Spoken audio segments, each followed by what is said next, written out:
Salut, c'est Guillaume de Strong Fitness. Aujourd'hui, je vous propose un programme spécial force, le 5x5. C'est parti. Alors, ce programme, il est pour qui? Il est pour toute personne qui veut prendre de la force. Et comme il y a une corrélation entre la force et la taille des muscles, c'est aussi un bon moyen de booster l'hypertrophie. Le 5x5, c'est un programme de force linéaire, donc ça va correspondre parfaitement aux débutants. Et je vais essayer de le rendre le plus facile possible à suivre. Parce que ce qui compte, c'est pas le nombre de reps, de séries, les mouvements, les temps de repos, c'est le fait de s'y tenir, d'être constant pendant 1 mois, 2 mois, 3 mois, 4 mois. Et là, vous aurez des résultats. Ce que je veux vraiment qu'on comprenne, c'est qu'il faut que ça soit simple. Il ne faut pas se prendre la tête, parce que généralement, les trucs les plus simples, c'est ce qui fonctionne le mieux. Alors, en assistance, est-ce que je dois faire du 8x3 ou du 8x4? Est-ce que je dois faire à 62,5% ou 37,8% de mon max?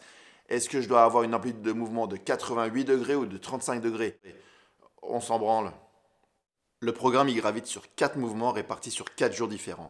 Une fois que j'ai terminé mes 4 jours, j'ai terminé un cycle, on passe au suivant. Donc jour 1, squat. Jour 2, bench press. Jour 3, deadlift. Jour 4, overhead press. Jour 1 et 3, on travaille le bas. Jour 2 et 4, on travaille le haut. Vous remarquerez que je n'ai pas mis les jours de la semaine parce qu'en entraînement, les jours de la semaine, ça n'existe pas. Votre corps, il ne va pas plus s'adapter parce que vous squattez le lundi et pas le jeudi. Et il ne va pas moins bien s'adapter parce qu'en fait, on deadlift le mardi et pas le vendredi. Le corps, il ne sait même pas quel jour on est. La seule chose qui va compter, et ça c'est super important, c'est de gérer les temps de repos. Ça veut dire qu'entre 2 séances où je vais travailler le bas, il va falloir que j'ai au moins 48 heures entre les deux. Idem pour le haut. Alors en principe, ça va donner quoi sur un cycle d'entraînement? On va le faire avec les jours de la semaine, comme ça vous avez une idée, mais encore une fois, les jours de la semaine, on n'en a rien à faire. Effets spéciaux, stylet, iPad, micro, c'est parti. Je commence mon premier cycle avec les squats. On dit que je commence le lundi. Squat. Il faut que j'ai 2 jours de repos entre 2 séances du bas. Donc mardi et mercredi, je me repose. Jeudi, je veux faire mes deadlifts. Après mes deadlifts, je me repose 2 jours et je pourrais commencer mon deuxième cycle avec les squats. Entre-temps, pour mon premier cycle, il faut que je travaille le haut aussi. Donc je dois travailler bench press et overhead press. Je peux choisir mardi ou mercredi. On dit que je travaille mercredi. Je fais bench press. Bench, je prends mes 2 jours de repos. Je peux faire overhead press le samedi. Ici maintenant, ça, ce que je mets en jaune là, c'est mon premier cycle d'entraînement. Pour mon deuxième cycle, je recommence exactement avec les mêmes paramètres. Je mets toujours 48 heures de repos entre. Maintenant, encore une fois, il ne faut pas se prendre la tête. Si maintenant, la vie faisant que je ne peux pas m'entraîner, je ne peux pas avoir 48 heures de repos, mais seulement 24 ou 3 jours, c'est pas grave. Le but, c'est pas d'être fort sur une séance ou d'avoir les séances parfaitement timées. C'est la constance sur plusieurs semaines, plusieurs mois qui fera la différence entre des résultats et pas de résultats. Il faut bien assimiler la gestion des temps de repos parce que c'est vraiment super important. Une fois que ça c'est bien compris, qu'est-ce que je fais dans ma séance? 1. Échauffement général. Et là, ça va varier d'un individu à l'autre. Le gars qui a 22 ans, qui est couvreur, qui quitte son chantier et qui arrive directement à la salle de sport, limite lui, l'échauffement général, il n'en a pas besoin, il est suffisamment chaud.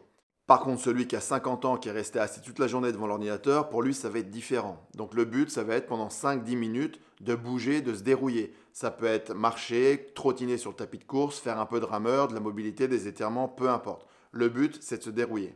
2. Échauffement spécifique. Le mouvement du jour, barre à vide. Je fais 5 à 10 reps, je fais autant de séries que nécessaire pour que je me sente bien dans le mouvement.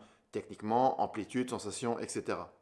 Une fois que ça c'est fait, progressivement, je suis en train de monter en charge et je fais 5 reps à chaque fois, jusqu'à arriver à ma charge de travail. 3, je suis arrivé à ma charge de travail et là je fais mon corps de séance, 5 séries de 5 reps. Entre chaque série, je mets entre 45 secondes et 1 minute 30 de repos.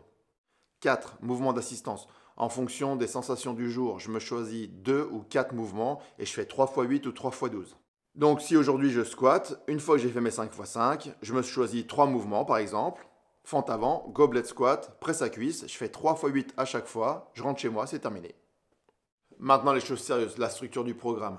Un cycle de travail, c'est quand j'ai enchaîné les 4 mouvements sur 4 jours différents. Le but, ça va être qu'à chaque cycle de travail, j'augmente la charge de travail pour faire mes 5x5.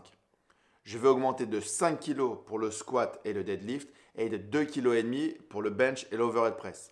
Ça veut dire, je donne un exemple, que si pour mon premier cycle, pour mes squats, je fais 5 séries de 5 répétitions à 100 kg, la fois d'après, je ferai 5 séries de 5 répétitions à 105 kg. Pour le bench, si je fais 5 séries de 5 répétitions à 100 kg la première fois, la deuxième fois, je ferai 5 séries de 5 répétitions à 102,5 kg. Maintenant, comment définir ma charge de départ au début? C'est là où les gens se foirent le plus. Il vaut mieux commencer avec une charge de travail relativement faible et pouvoir progresser sur plusieurs mois, plutôt que commencer pour flatter l'ego avec une charge de travail lourde et se planter dans 2 ou 3 cycles.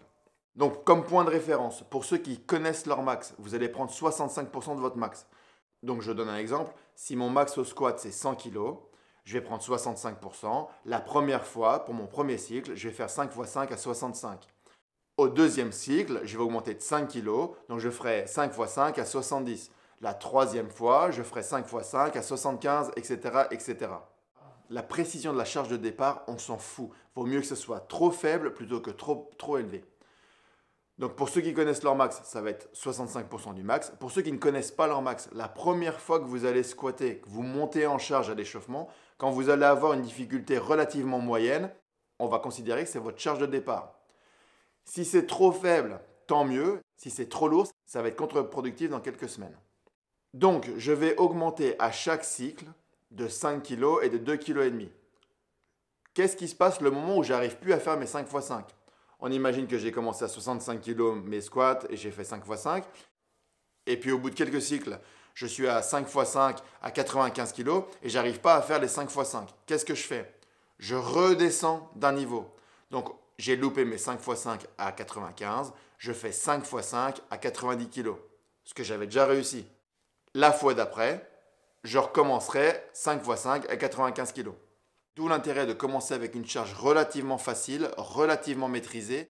Il faut mieux commencer avec un poids trop léger plutôt qu'un poil trop lourd, sinon ça va vite devenir un enfer et ça va être contre-productif. En résumé, le programme, on ne se prend pas la tête. Au plus simple, au mieux. 1. Échauffement général. 2. Échauffement spécifique. C'est le mouvement du jour, la barre à vide. Et je monte progressivement en charge en faisant des séries de 5 répétitions.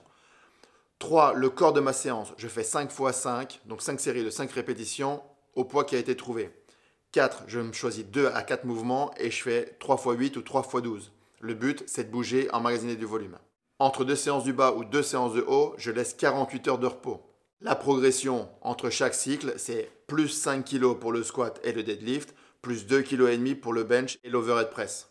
Si je n'arrive pas à faire mes 5 x 5 parce que la charge est trop lourde, je redescends d'un niveau. Voilà, si la vidéo vous a plu, n'hésitez pas à la partager ou à vous abonner, c'est bon pour la chaîne et je vous remercierai. Si vous avez des questions, mettez-les en commentaire, je vous répondrai. En attendant, il ne me reste plus qu'à vous dire bon entraînement et à plus. Salut!